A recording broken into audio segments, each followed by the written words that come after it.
for that very generous introduction. Thank you. I'm honored. Today, I'd like to speak about the, well, I have to get screen sharing here, so I guess I'm just going to learn here a little bit. Dara, will I be able to do screen sharing here? Uh, okay. Oh, okay. Oh God, I forgot that. Okay, now I have to reset that. The Yep. Now you should be okay to share. Can you try that? Wonderful. Thank you very much. Well, today I have the honor and pleasure of speaking about a topic referred to as emotional intelligence. This is a topic that, as I say on this slide, can be a major key to success in your life, both in your personal life and in your professional life. And I want to start with the story of two very smart students, perhaps at your school. These two students were friends. They both did well on their test. They both studied well, but then they left the high school and they went on to their lives and they lost contact with each other. When they were 60 years old, they were invited to come back to the school to see everybody else, to see all the changes at the school, the new buildings. And they saw each other when they were at this school party, and they walked over to each other and talked to each other. And one said to the other, what have you done over the last 45 years? And the other person said, well, I want to hear what you've done too. So the first one said, well, I am a director. I am the president of a large car company here in this country. I have 500 employees. Our car company extends to many countries around us. I am very fortunate. I have a lovely spouse and two beautiful children. And he said to the other person, tell me about your life. And the other person said, well, I started in a job and then I didn't like it and I quit. And then I started another job and the boss did not like me and fired me. And then I decided that maybe what I should do is just sit at my computer and write computer software because I am very good at writing computer software. And that is what I've been doing. And I have never married. I don't have children. I don't seem to be able to find a good spouse for me. And so, two very different stories. And the president of the car company was thinking, we were both good students. We both studied hard. How could we be so different? I know that he wanted to be successful and be a president of a company. Why isn't he? What has happened? And while he was thinking about this, a waiter came up, a server, and brought them some food for the party. And when he got close to them, he tripped, and the food went all over both of the former students. The president of the company started to get angry. And immediately he thought, there's no need to be angry. This was an accident. The server did not mean to trip. My clothes can be cleaned. I am not going to ruin my night. I'm going to enjoy it. And he turned to the server and said, are you okay? I'm sorry you tripped. But while he was doing this, the other individual got very mad and started yelling at the server. Why did you do this? You're stupid. You're not very smart. You're clumsy. And then the waiter put down his head and walked away. And at that moment, the president of the company that sold cars thought to himself, I now know why he is not successful as a president of a company or as a manager of a company. He has not learned or practiced or grown his emotional intelligence. And so that's what we're going to talk about, emotional intelligence. We're going to try to answer these basic questions. What are emotions? What is emotional intelligence? Is emotional intelligence, abbreviated EQ, important? What are its components? And how does one increase it? So let's start with what an emotion is. We all have emotions. We all probably know what an emotion is. It's an intense feeling. It's generally short term, and it's in response to some trigger or a stimulus outside in our environment or within us. It's automatic. It happens instantaneously. There's no thinking about it. It happens automatically within us. Well, why do we have emotions? Well, they evolved to help us respond to key survival issues. If you were in the savannas, the plains of Africa, and a lion charged out at you, would it be helpful to sit there and think, oh, that's a lion. I wonder what I'll do. I'm going to think about it. Or is it better that you have these automatic emotions and your emotion is fear? And immediately with fear, you get energized and you run. And somehow you manage to get away from the lion. That was automatic. There were situations as we evolved as humans that required us to do things very automatically. And it wasn't just emotions like fear, it's also emotions like joy and happiness, which draw us to others, which drew people to their mates. There are many emotions. There's at least 30 different emotions. And this is a beautiful chart developed by a Dr. Plutnik. He's a PhD research psychologist. And he said there were these basic emotions: joy and anticipation, anger, disgust, sadness, surprise, fear, trust. And they all had different levels and different intensities. And a lot has been learned about these emotions.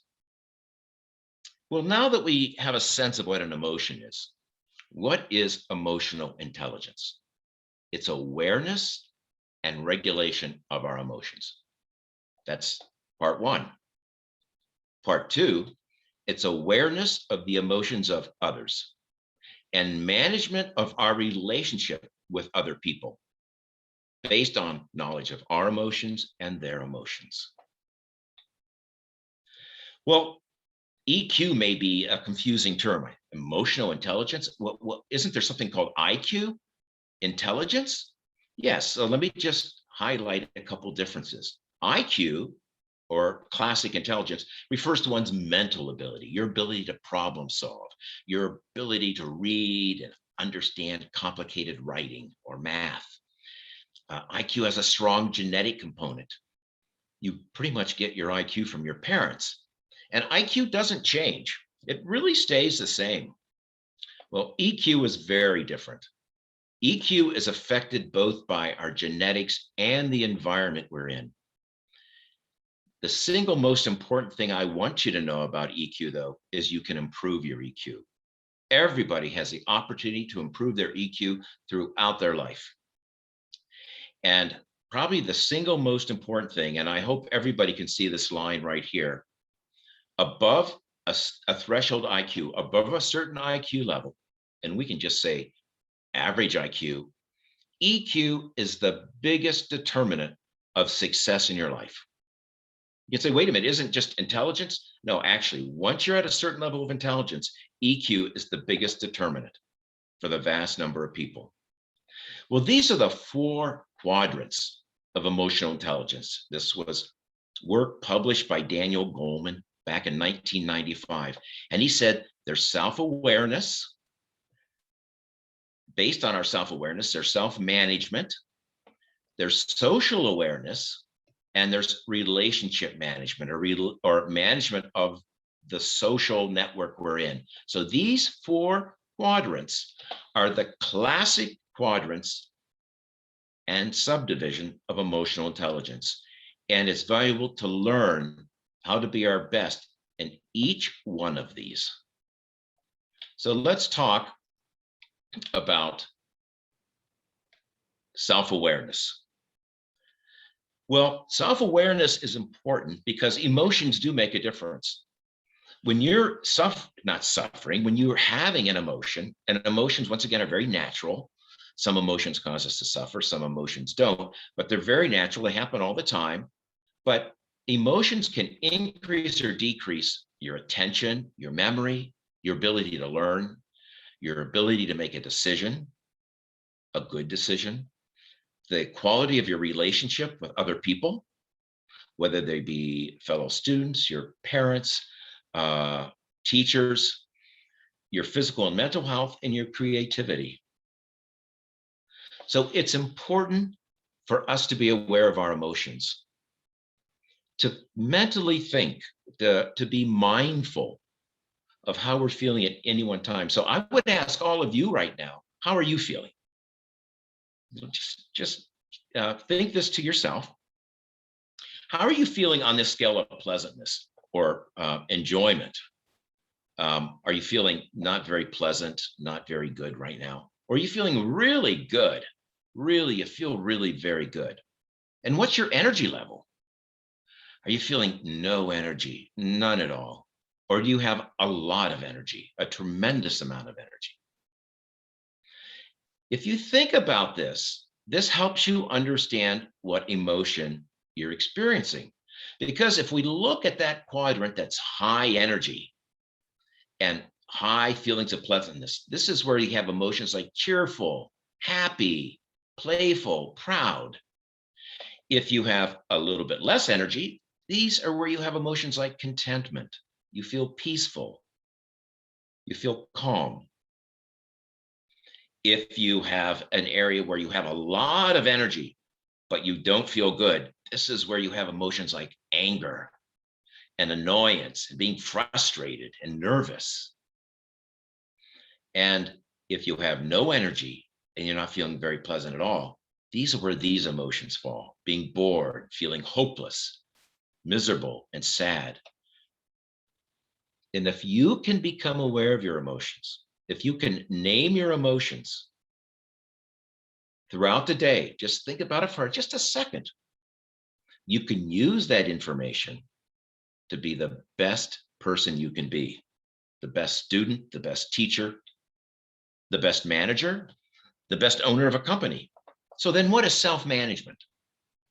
Well, self-management is regulating those emotions. So once you know your emotion, now you can regulate it.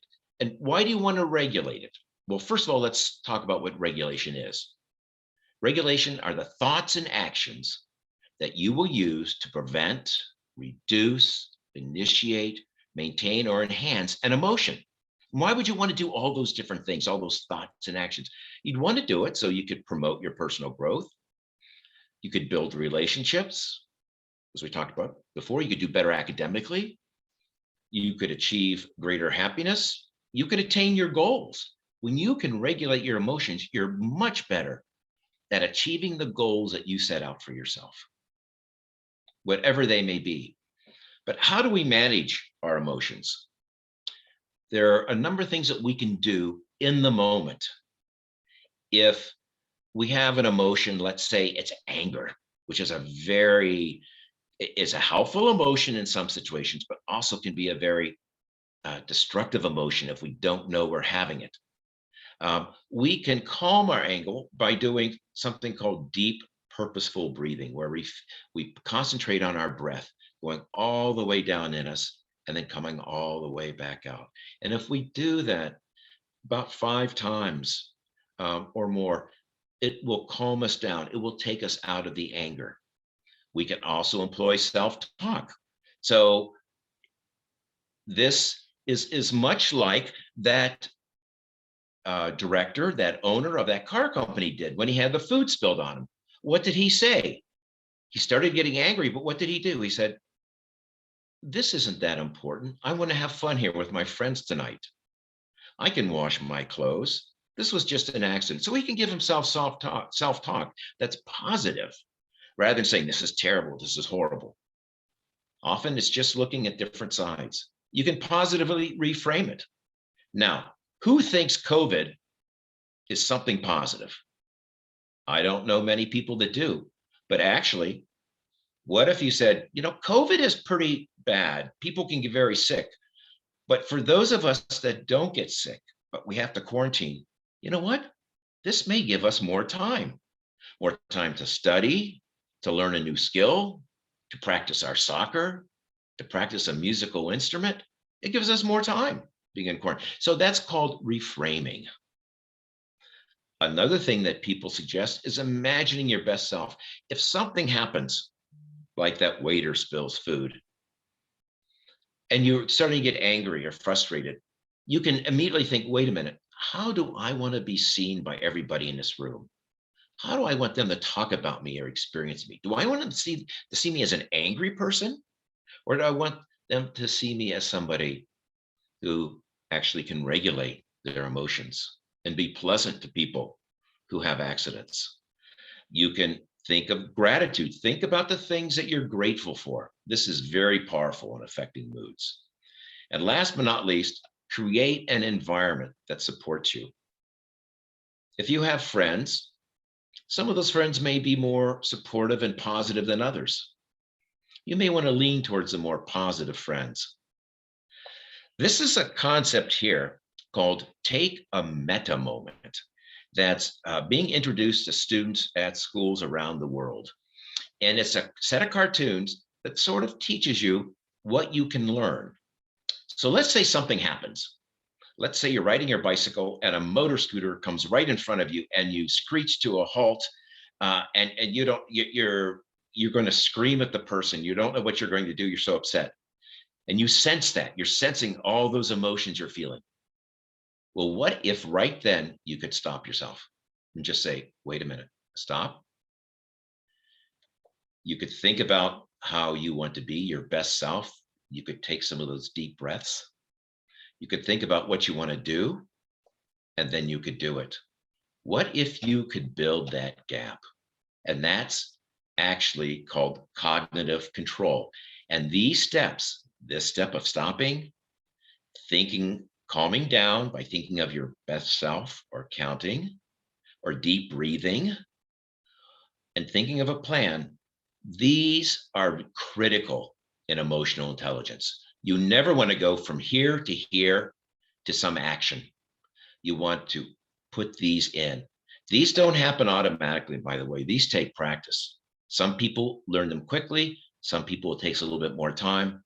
We're all different, but the point is they all can be learned. Then we have social awareness. And this is where we identify the emotions in others. There's a term for this called empathy, where we can see the emotions in others. And how can you see emotions in others without them telling you? Well, sometimes they can tell you. You can see it through their facial expressions, through their body language, through their vocal tone, through the way they're thinking. Well, what do I mean by facial expressions? Well, if you have a piece of paper and a pen, or you've got a good memory, I want you to go through here and think what you think you know their emotion they're experiencing. What emotion is this person experiencing? How about this person? What emotion are they experiencing? What is this person experiencing? Are you ready? Yes. Anger, Oh. disgust, fear, and surprise. These are universal expressions. In fact, the emoticons that you have on your phones are based on these universal expressions. Now, they may differ a little bit, but they're generally, you look at the eyebrows and the mouth and the furrowing, and you get a sense. Here's another three. Try your hand at this. What emotion is she feeling? What is she feeling?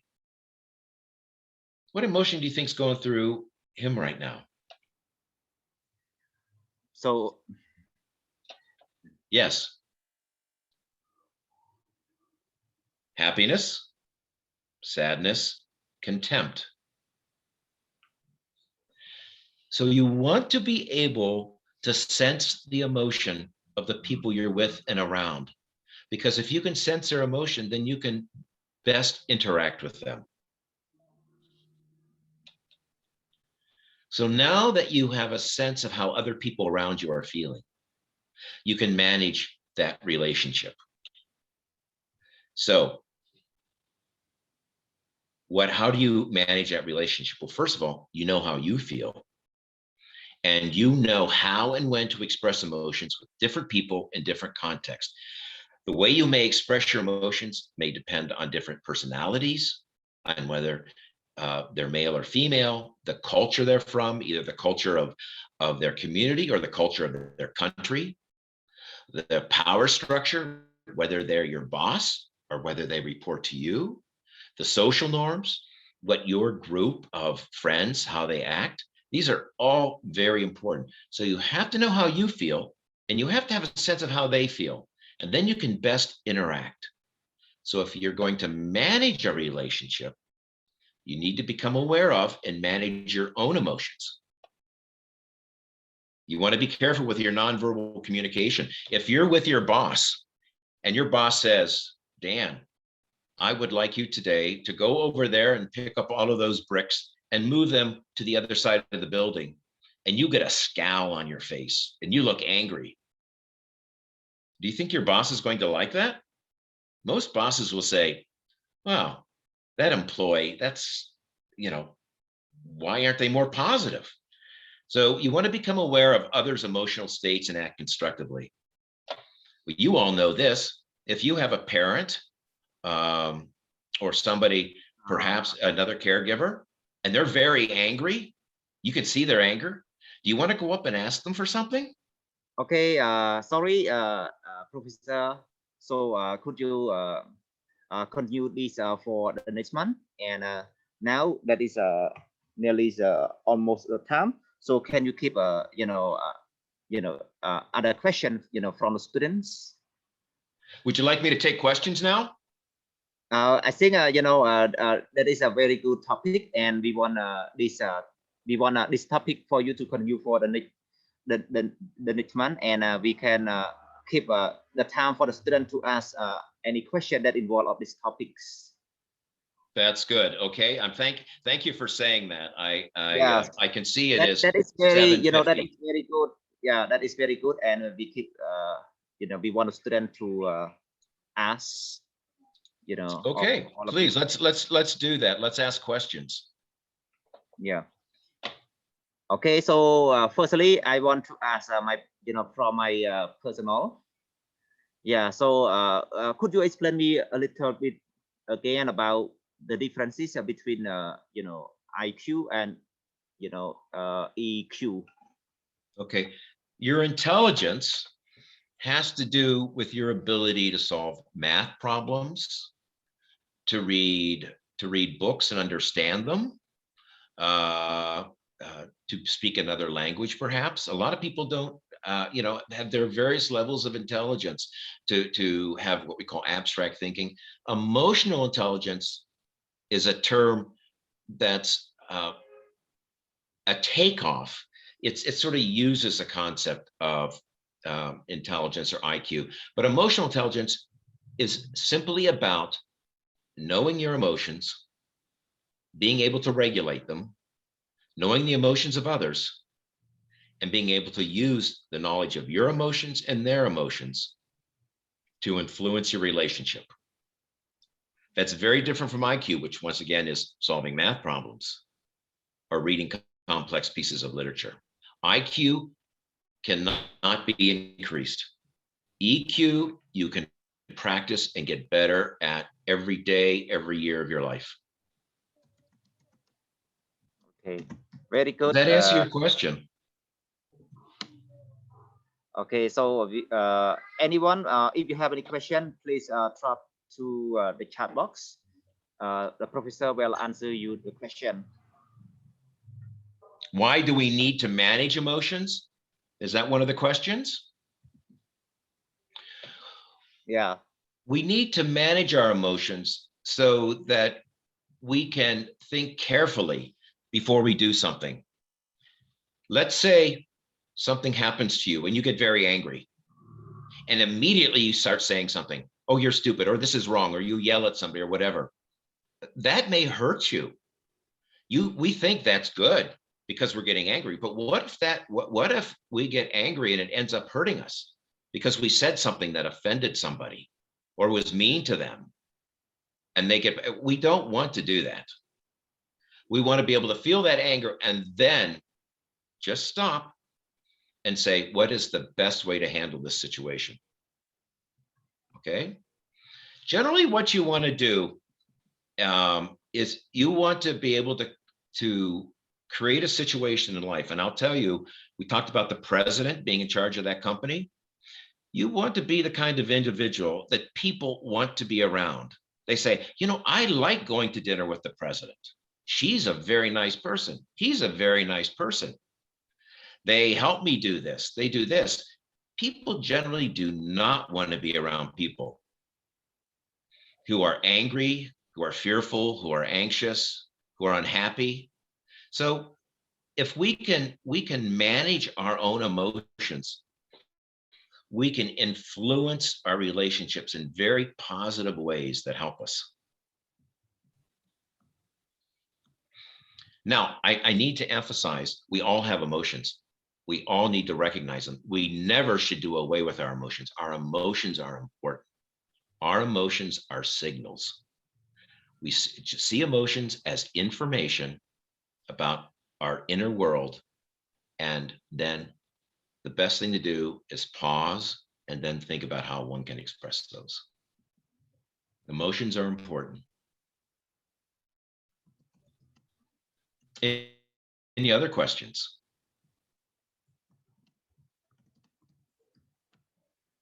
Yes, we got a question, from the K7. The question is, how do we aware emotion?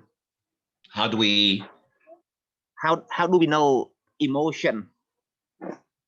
How do we know it? Yes. So we ask ourselves how we are feeling. Are we feeling, what's our energy level? Do we have low energy or do we have high energy? That's one thing. Are we feeling good, happy, or are we feeling sad? And if we know those, we can begin to think about what our emotions could be.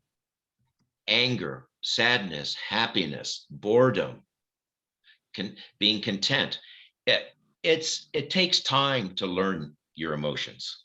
It takes time. And the most important thing to do is to become self-aware, to become mindful, to throughout the day begin to think, okay, how am I feeling right now? Is my feeling that I'm having right now, is it interfering with what I want to accomplish? How can I manage that emotion? Does that answer the question? Yes, perfect answer, Dan. Perfect. Yeah. Okay. Thank you, Principal Lara. Dan, is that a time yet? So we should say goodbye for now, and then you can connect this session to the next series session for next month. We can certainly do that. We have, it is time according to my clock. It's 8:55. I'm afraid, and I know you wanted to finish.